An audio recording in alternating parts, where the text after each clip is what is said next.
പത്തനംമാറ്റ സീരിയലിൻ്റെ ഏറ്റവും പുതിയ എപ്പിസോഡാണ് കേട്ടോ പറയുന്നത്. നന്ദുവിനോട് അച്ഛനും അമ്മയും സംസാരിക്കുകയാണ്. അച്ഛൻ പറയാണ് കേട്ടോ, മൂർത്തി സാറിന് ഞാനിന്ന് വിളിച്ചിരുന്നു. അദ്ദേഹം ഭയങ്കര വിഷമത്തിലാണ്. ആ അനാമിക എല്ലാവരുടെയും പേരിലാണ് കേസ് കൊടുത്തിരിക്കുന്നത്. ഇനി കുടുംബത്തിന് പുറത്തിറങ്ങി നടക്കാൻ പറ്റാത്ത ഒരവസ്ഥയിലാണ് ആ അനാമിക കൊണ്ടെത്തിച്ചിരിക്കുന്നതെന്നൊക്കെ ഇങ്ങനെ പറയാൻ കേട്ടോ. അപ്പോൾ നന്ദി പറയാണ്, ഇതിൻ്റെയൊക്കെ പിന്നിൽ ആ SP ആ സച്ചി കൂടെ ഉണ്ടെന്നാണ് എൻ്റെ ബലമായ സംശയം. അയാൾക്ക് നാണമില്ലല്ലോ എൻ്റെ പുറകെ ഇങ്ങനെ നടക്കാനായിട്ട്. എന്നെ കെട്ടണമെന്ന് പോലും അയാളെ നോക്കിയിരിക്കത്തേ ഉള്ളൂ എന്നൊക്കെ ഇങ്ങനെ നന്ദു പറയാൻ കേട്ടോ. അപ്പോൾ അച്ഛനും അമ്മയും പറയുന്നുണ്ട്, മോളെ നീ ഇത് എന്തൊക്കെ ഈ പറയുന്നത്?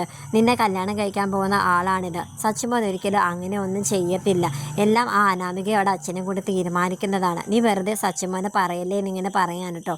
അവളാണെങ്കിൽ ദേഷ്യം കൊണ്ട് മുറിയിലോട്ട് കയറി പോവുകയാണ്. ഉടനെ തന്നെ അനി ഫോൺ ചെയ്യുന്നുണ്ട് കേട്ടോ. അങ്ങനെ അനിയും നന്ദു കൂടെ ഫോണിൽ സംസാരിച്ചുകൊണ്ടിരിക്കുകയാണ്. അത് വന്ന് എത്തി നോക്കുകയാണ് കേട്ടോ നന്ദുവിൻ്റെ അമ്മ. ഉടനെ തന്നെ നന്ദുവിൻ്റെ ഫോൺ ഇങ്ങനെ തട്ടിപ്പറിച്ചിട്ട്, നീ ഇപ്പോൾ അവനെ വിളിച്ചുകൊണ്ടിരിക്കുകയായിരുന്നല്ലേ? എത്ര പ്രാവശ്യം പറയണം നന്ദുട്ട, അനിയെ മറക്കണമെന്ന്. നീ ഇപ്പോഴും അവനുമായിട്ട് സ്നേഹത്തിലാണോ? നീ എന്തിനാ അവനെ വിളിക്കുന്നത്? ഓ, എനിക്ക് മനസ്സിലായി. നീ അവനിപ്പോൾ വിളിച്ചുകൊണ്ട് നീ ഇപ്പോൾ അവനെ കാണാനായിട്ട് ഇവിടുന്ന് പുറപ്പെടുമായിരിക്കുമല്ലേ? എൻ്റെ നന്ദു, നീ ഇവിടുന്ന് എവിടേക്കും പോകരുത്. നീ ഇങ്ങനെയൊക്കെ തുടങ്ങുകയാണെങ്കിൽ ഞാൻ പിന്നെ ജീവിച്ചിരിക്കില്ല കേട്ടോ. ഞങ്ങൾ പറയുന്നതിൽ എന്തെങ്കിലും നീ അല്പമെങ്കിലും ഒന്ന് കേക്ക് മോളെ എന്നൊക്കെ ഇങ്ങനെ നന്ദുവിനോട് പറയാൻ കേട്ടോ. അപ്പോൾ നന്ദി പറയുന്നുണ്ട്, അമ്മ വിചാരിക്കുന്ന പോലൊന്നും ഇല്ല. അവൻ എന്നെ ഇപ്പോഴും നല്ല സുഹൃത്താണ് എന്നൊക്കെ ഇങ്ങനെ നന്ദു പറയുകയാണ് കേട്ടോ. പിന്നീട് കാണിക്കുന്നത് മൂർത്തി സാറിനെ കാണിക്കുന്നുണ്ട് കേട്ടോ. അദ്ദേഹത്തിൻ്റെ ഭാര്യയോട് വന്ന് സംസാരിക്കുകയാണ്. എന്നാൽ എനിക്ക് നല്ല വിഷമമുണ്ട്. തന്നെ കൂടി അവൾ പ്രതി ചേർത്തല്ലോ. ഇനി തന്നെ ഒരിക്കലും കോടതിയിൽ കൊണ്ടുപോകാനൊന്നും എനിക്ക് തീരെ ഇഷ്ടമല്ല. ഞാനത് എങ്ങനെയെങ്കിലും ഒഴിവാക്കിയിരിക്കും. താൻ ഒരു കാര്യത്തിലും താൻ വിഷമിക്കരുത് എന്നൊക്കെ ഇങ്ങനെ പറഞ്ഞ് ആശ്വസിപ്പിക്കുകയാണ് കേട്ടോ. ആദർശം അച്ഛനും എല്ലാവരും ഭയങ്കര ചർച്ചയിലാണ്. എങ്ങനെയെങ്കിലും നമ്മൾ നല്ലൊരു വക്കീലിനെ വെച്ച് ഈ കേസ് എങ്ങനെയെങ്കിലും വിജയിക്കണം എന്നൊക്കെ ഇങ്ങനെ പറയാൻ കേട്ടോ.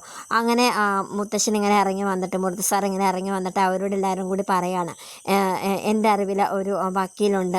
അവൻ നല്ലൊരു വക്കീലാണ്, നരസിംഹം എന്നാണ് പേര് എന്നിങ്ങനെ പറയാൻ കേട്ടോ. ഞങ്ങൾക്കറിയാം, അങ്കിളാണോ? എന്നാൽ നമ്മൾ ഈ കേസ് എന്തായാലും നമ്മൾക്ക് വിജയിച്ചിരിക്കും. നീ എന്തായാലും പെട്ടെന്ന് മുത്തശ്ശനോടൊപ്പം നീ പോകൂ, അങ്കിളിനെ കണ്ട് സംസാരിക്കും എന്നൊക്കെ ഇങ്ങനെ പറയാൻ കേട്ടോ. അങ്ങനെ മുത്തശ്ശനും അനിയും കൂടെ നരസിംഹത്തിൻ്റെ വീട്ടിലോട്ട് ചെല്ലുകയാണ് കേട്ടോ. അപ്പോൾ അദ്ദേഹം പറയുന്നത്, ഞാനിപ്പോൾ കേസൊന്നും അങ്ങനെ എടുക്കാറില്ല. എല്ലാം എൻ്റെ കൊച്ചുമോനാണ് ഇപ്പോൾ കേസുകളൊക്കെ നോക്കുന്നത് എന്നൊക്കെ ഇങ്ങനെ പറയാൻ കേട്ടോ. എന്നാലും അനുമോൻ എന്തായാലും എല്ലാവരുടെയും മുന്നിൽ വെച്ച് അനാമികയെ തല്ലേണ്ട കാര്യം ഇല്ലായിരുന്നു.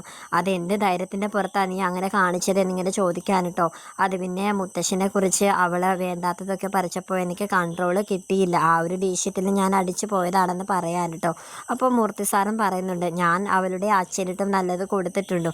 ആ ഒരു സമയത്ത് ഞങ്ങൾക്ക് അങ്ങനെ ചെയ്യാൻ തന്നെയാണ് തോന്നിയത്.